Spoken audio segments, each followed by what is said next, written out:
The news these days is anything but new. Daily reports are dominated by violence and unrest. Suffering and chaos seem to be the rule. Information is raining down, but without context, we can't understand it. Is there a way to make sense of world conditions?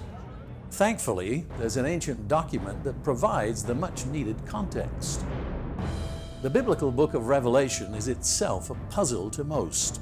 One of its great misunderstood mysteries is the haunting depiction of 4 horses and their terrible riders galloping across time. Are these ominous horsemen no more than a stunning caricature for a modern-day video game? Or does this ancient imagery provide an essential perspective for those of us living in the 21st century? The answer may surprise you.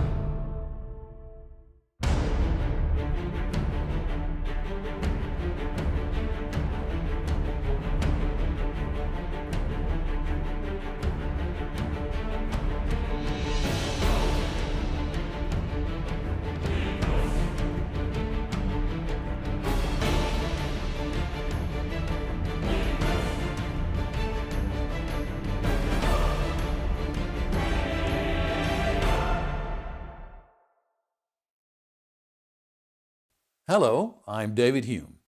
In this special presentation, we'll examine an ancient puzzle that provides remarkable insights into present and future world conditions. In the biblical book of Revelation, Jesus Christ opens a scroll sealed in 7 places. As each seal is broken, specific conditions and events are revealed. These are prophecies that affect the entire world. The first 4 open seals release 4 different colored horses and their threatening riders, freeing them to gallop across human history. But what do they symbolize? Without a way to solve this mystery, we can only speculate. But fortunately, the key that unlocks their meaning is available. In Revelation chapter 6, we find the beginning of this remarkable vision. "And I looked, and behold, a white horse. He who sat on it had a bow, and a crown was given to him, and he went out conquering and to conquer." Here we find specific images, symbols intended to help readers understand coming events. The first rider carries a bow and wears a crown. The original Greek means a laurel wreath, the ancient symbol of a conquering victor. This horseman has often been confused with the returning Christ described in chapter 19 of Revelation, because he also rides a white horse. Many believe that the first horseman of the apocalypse pictures the gradual triumph of organized Christian religion beginning 2,000 years ago. But Revelation chapter 19 reveals a different individual than chapter 6. The returning Christ is dressed in a robe stained with blood, wearing many diadems, not a single laurel wreath. He's accompanied by many angelic beings on white horses, and his weapon is not a bow, but the sword of his mouth. The obvious differences between the 2 images suggest that the first of the 4 horsemen represents a counterfeit or false Messiah, and this is exactly what we find in the explanation that Jesus himself gave to some of his disciples on the Mount of Olives more than 60 years before this vision. He told them there about the future progression of world conditions. What he said is the interpretive key that unlocks the symbolism of the 4 horsemen of the apocalypse and gives their meaning for today. Looking down on the Temple Mount, the disciples asked, "What will be the sign of your coming and of the end of the age?" In reply, Jesus first warned that events seeming to indicate the end is imminent do not necessarily mean that it is. He said, "Take heed that no one deceives you." Then he added the first global condition to be aware of. "For many will come in my name, saying, 'I am the Christ,' and will deceive many." In Mark's parallel gospel account, the same deceivers claim, "I am he." Another way of saying it might be, "I'm the chosen one." Jesus' warning here about not being fooled parallels the first broken seal in Revelation. He clearly identifies Revelation's white horsemen. Men who claim to be the Anointed One are false messiahs, men who counterfeit the future role of the true returning Christ. Just how do they do that? A counterfeit is not easy to spot. It's so close that it could be the real thing except to the trained eye. So Jesus warned against being deceived by human beings who claim to be the Messiah. That's to say, specially chosen and anointed by God to lead. Such people present themselves as the only ones who can solve all problems. More often than not, a false Messiah will combine religion and politics in an effort to be accepted as the anointed one. Take the 4th century Roman Emperor Constantine. He's the man credited with Christianizing the Roman Empire. Yet his claims to be equal with the apostles, even God's agent, were not borne out by his behavior. Long after declaring the empire Christian, he was involved in the murder of his wife and his son and his sister's stepson. Other more recent examples of the false Messiah include Napoleon, Stalin, Mussolini, Hitler, and Mao Zedong. All of them took advantage of the language of religion and its imagery, stirring up religious fervor, and they got their followers to virtually worship them because they seemed to have all the answers. Of course, all these false messiahs failed precisely because they were false. They also brought great destruction on the world, including their own people. Millions died because of their violent rule, their purges, and their wars. Almost every one of these false messiahs led their deluded followers into war. And that's what comes next in the sequence of the 4 riders. According to Jesus' warning, in the wake of false messiahs would come the scourge of war, represented by the rider of the red horse. When he opened the 2nd seal, I heard the 2nd living creature saying, "Come and see." Another horse, fiery red, went out, and it was granted to the one who sat on it to take peace from the earth, and that people should kill one another. And there was given to him a great sword. Jesus gave the key to understanding this horseman when he said to his disciples, "You will hear of wars and rumors of wars. See that you are not troubled, for all these things must come to pass, but the end is not yet. For nation will rise against nation, and kingdom against kingdom."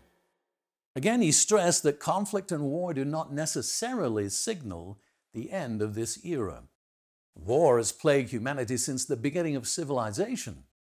Jesus said that it would continue to be so until the end, because it's a natural consequence of false claims, wrong ideas, misguided policies, and ruinous ideologies. War is also the end result of blind obedience to leaders filled with egocentric ambitions. Napoleon Bonaparte was primarily a warrior. An obvious example and incarnation of the first rider on the white horse, he was also famously shown wearing a victor's laurel wreath in both life and death. But his leadership also brought the red horse at full gallop onto the world scene. In Napoleon's time, France was at war with 4 other colonial powers: the Spanish, the Dutch, the Portuguese, and the British. Napoleon's aggression sent French forces around the globe. Like so many before, Napoleon positioned himself as a savior. But he proved false, and he promoted the Red Horseman's devastating ride. It's estimated that between 3.5 and 6 million people died in his wars. Joseph Stalin's 20th century record was certainly worse. Violence and war, domestic and international, characterized his regime. Cynical manipulation of religious sentiment underscored the duplicity of what, in pure numbers, was arguably one of the most murderous regimes in human history. We could talk in detail about the warfare and violence of other false messiahs of the 20th and 21st centuries, including Mussolini and Mao, Cambodia's Pol Pot, and the Kim dynasty of North Korea. The story would be the same: totalitarian cruelty, wrongful imprisonment, and the brutal death of millions. The Red Horseman often rides in the wake of the false Messiah. False Christs bring on total war. When Jesus told his disciples about the conditions that would long precede his return, he was also showing his disciples that human beings have certain tendencies. Like sheep, they follow false messiahs down the path of deception, and they're inclined to accept the inevitability of war. Human nature is also implicated in the Red Horseman's ride. Military historian Victor Davis Hanson notes, conflict will remain the familiar father of us all as long as human nature stays constant and unchanging over time and across space and cultures. His conclusion is that war is an entirely human enterprise. The red horse also represents the human tendency to rely on force rather than seeking peace. Former U.S. President Dwight D. Eisenhower addressed the harsh realities of war when he said, "Every gun that is made, every warship launched, every rocket fired signifies, in the final sense, a theft from those who hunger and are not fed, those who are cold and are not clothed." This world in arms is not spending money alone. It is spending the sweat of its laborers, the genius of its scientists, the hopes of its children. We pay for a single fighter plane with 500,000 bushels of wheat. We pay for a single destroyer with new homes that could have housed more than 8,000 people. This is not a way of life at all, in any true sense. Under the cloud of threatening war, it is humanity hanging from a cross of iron. War is certainly an ongoing part of our present human condition. But the red horseman of war can lead directly to a third devastating world condition. When he opened the third seal, I heard the third living creature say, "Come and see." So I looked, and behold, a black horse, and he who sat on it had a pair of scales in his hand. And I heard a voice in the midst of the four living creatures saying, "A quart of wheat for a denarius, and 3 quarts of barley for a denarius, and do not harm the oil and the wine." As we've seen already, Jesus had explained to his disciples that deception and war would become 2 long-lasting global conditions. Now he added this warning, and there will be famines in various places. It's well established that as war takes its toll, food supplies dwindle. War causes disruption of food production and distribution chains. People are often unable to buy what little remains. Theft and desperation spread quickly. In first-century Roman times, a denarius was about a day's wages. Wheat for human consumption was generally more valuable than barley, which was mostly used for animal feed. The words about not harming the oil and wine may be ironic. If suppliers were profiting from producing the more lucrative items and cutting back on staple foods, they could make famine worse. Crippling food shortages certainly occurred a few centuries later as the Roman superpower slowly collapsed under its own weight and the attacks of invading tribes. In the 19th century, the black horse also appeared in sequence after the white and red horses when the Chinese false messiah Hong Xiuquan promoted himself as savior. He fought his own countrymen for 14 years, during which time at least 20 million are thought to have died, many from famine. Joseph Stalin went to war with his own citizens in the late 1920s when he launched an attack on Soviet farmers. He was determined to wipe them out as a class. This led to a catastrophic famine and the death of millions of people. In a similar move, Mao Zedong declared a war of sorts on his people, a violent attempt to advance China industrially on the backs of the populace. Between 1958 and 1961, Mao ordered the nation's agricultural sector to produce as much food as possible. It was to be sent to the Soviet Union in exchange for industrial help.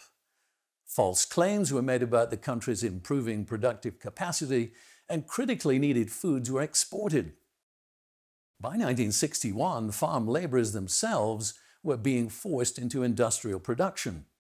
But bad weather, poor harvests, and the diminished agricultural workforce brought about the death of 30 to 40 million from starvation and overwork. Mao refused to accept that his policies had caused the worst famine ever in China, if not in world history. Instead, he blamed those party officials who criticized his ideas. The Black Horse and its rider represent terrible famines that have destroyed millions of lives in one more chapter in the history of human tragedy. And let's emphasize that many of these deaths were caused by the policies and decisions of delusional leaders. But it's not just a lack of food that leads to famine. The precursor is sometimes a lack of water. Tragically, a child dies from hunger-related causes every 6 seconds. Fresh water is currently under threat for almost 80% of the world's population. Without adequate water supplies, food cannot be produced. Population growth and increasing prosperity are exerting demands on resources that cannot be withstood.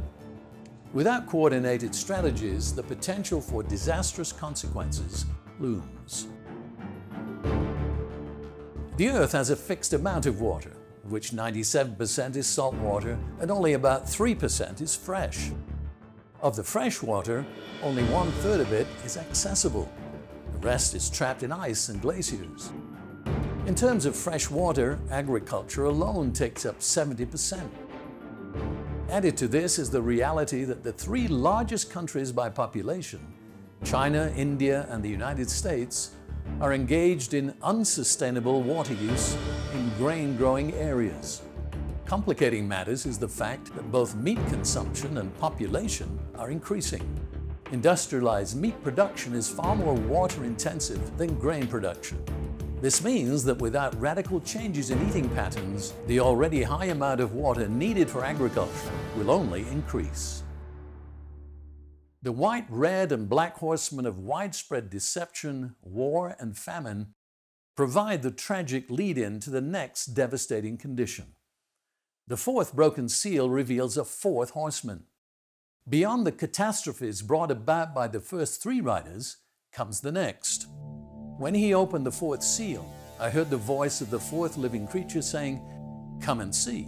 So I looked, and behold, a pale horse, and the name of him who sat on it was Death, and Hades followed with him. We saw earlier that in Matthew's Gospel, some of Christ's disciples came to him on the Mount of Olives looking for information about the end of this age and the beginning of the kingdom of God.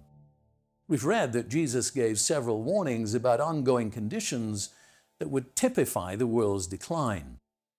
He warned not to be deceived into thinking it's the end when false messiahs, war, and famine disrupt the world.